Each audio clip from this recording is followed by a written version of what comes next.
Lubbock police arrested 20-year-old Kayla Vasquez just after 7:15 this evening. Yeah, Terry, Tech Athletics Director Robert Giovanetti telling us they're cautiously optimistic for tomorrow's big game. Right now, the good news is the fire has been contained to the neighborhood, but at its peak, we saw thick plumes of smoke as well as explosions into the air. Just to show you how thick it is, take a look at our broadcasting tower. You can't even see the top of it. And not only is it National Onion Day, it's also a little bit sweeter for our Leah Doherty. She turns, how old are you now, Leah? 23.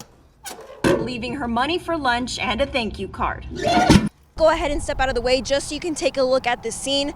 Now, there aren't as many police officers out here as there were. The app could connect thousands of homeowners to more than 25 vendors here in the hub city. And all this fireworks that's happening behind me, those aren't the real thing.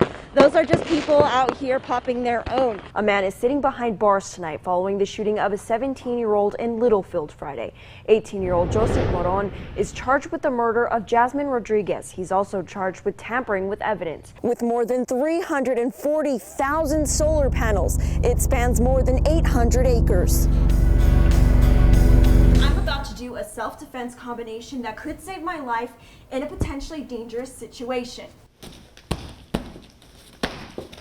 Now, we've seen investigators going in and out of the home. They've also been in the backyard and looking through cars in the front yard. Mother's notes in here. A scrapbook of photos, a glimpse into the remarkable life of Phil Crenshaw. Where do you start? He is the last surviving chaplain's assistant to serve during World War II. Dear Holy Father. And has even served as guest chaplain for the U.S. House of Representatives, one of 22. Everywhere he wears that uniform, he still fits into it. It was issued to him 50 some odd years ago.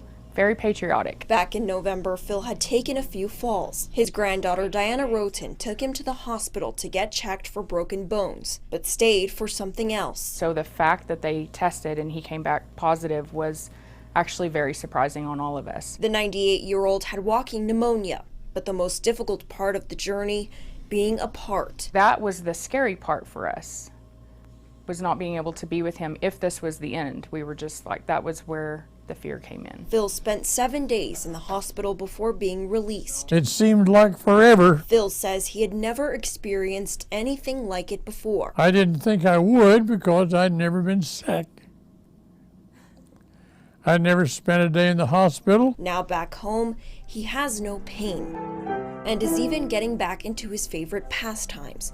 He says it was the encouragement he received and his faith that kept him going. That's all he had to hold on to. He didn't have a familiar face. He didn't have a family member.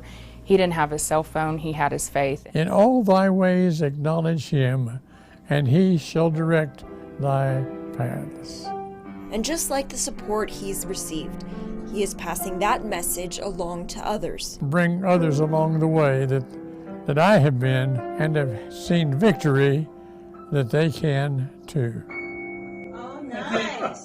This is video from the night of Super Bowl Sunday. A car heading south stops to make a U-turn, and not long after, a motorcycle crashes into the car. Without stopping, the driver takes off. I was pretty distraught. Daniel and Jennifer Williams were on the motorcycle. You can see here where the bike came to a stop. They're caring and loving, they'll help you if you need it. They were 2 blocks away from home when the crash happened. They had to have saw him. To just turn in front of somebody like that and then not have any regard to any safety, it really upsets me. Because they just laid there, and I don't know how long they just laid there for. The couple is still in the hospital being treated for serious injuries. I know that his wife has broken her leg, and so she is having to have surgery on her leg.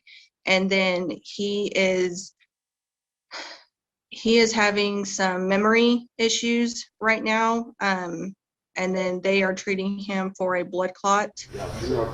I couldn't believe it. It was horrible. It was a pretty big accident. Shane McFarlane, owner of CBD Plus USA, caught the crash on camera, but had no idea until Monday morning. Seeing this, I don't know where it came from. It's just a crazy, horrible accident. Daniel's sister, Tracy Copeland, says she's thankful for the people who stopped to help, but hopes the driver will come forward. I just, I want the person responsible caught and,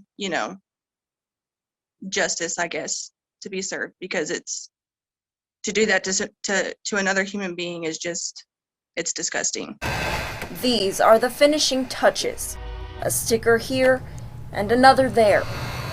A small part of an entire year leading up to now. Everybody wants to be more protected. Everybody wants to go home to their loved ones at the end of the shift. After the January 11th crash, taking the lives of Lieutenant Eric Hill and police officer Nicholas Reyna, and leaving firefighter Matt Dawson severely injured. It didn't take long before Lieutenant Brady Robinette knew he had to do something about it. Helmets that we currently have, they're really good for fighting fire, but they're not so good at providing protection for the drastically different type of forces we'd see at a wreck. Assembly right here. Lubbock Fire built a machine to test helmets and how well they stay on the head, testing their own helmets, hard hats, and even off-roading helmets, with this one coming out on top. Is a helmet that's used for another industry. It's used for specialized search and rescue inside the fire service. This helmet has a 4-point chin strap and foam to protect the head. It provides impact absorption. And while his research isn't totally scientific, Robinette's work has now been published in Fire Engineering magazine,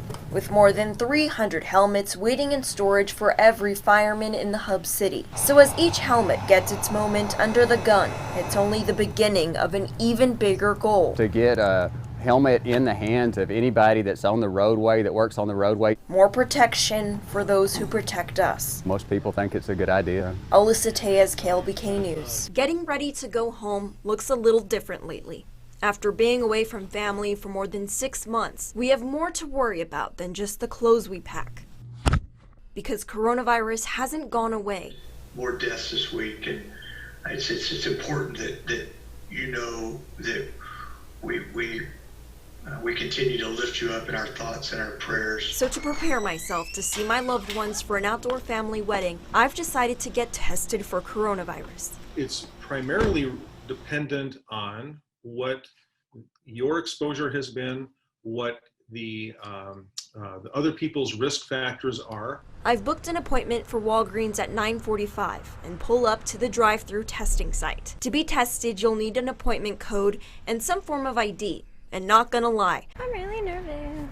The test is self-administered, which means I'll be in charge of sticking a swab up my nose a whole inch. Oh my gosh. With the fact that we've got many different companies that have stepped up to provide their version of the test. I've always been the squeamish kind of person, so it takes a while for me to realize I have to do this. And just when I think I've got it, okay, with the clear picture of my nose, I get out of my head, swab each of my nostrils, swirling 5 times each. You'll receive an email telling you the results of the test today. But even if I do get a negative test, I still have to stay vigilant. You very well may think that you're negative and still be in a position of infecting your family members. And I know that that's not why you want to go, and that's not what you want to do. You're testing in order to make sure that doesn't happen. Wear my mask, wash my hands, and social distance. Because when it comes to the ones we love, there's no such thing as being too safe. Allysa Tellez, KLBK News.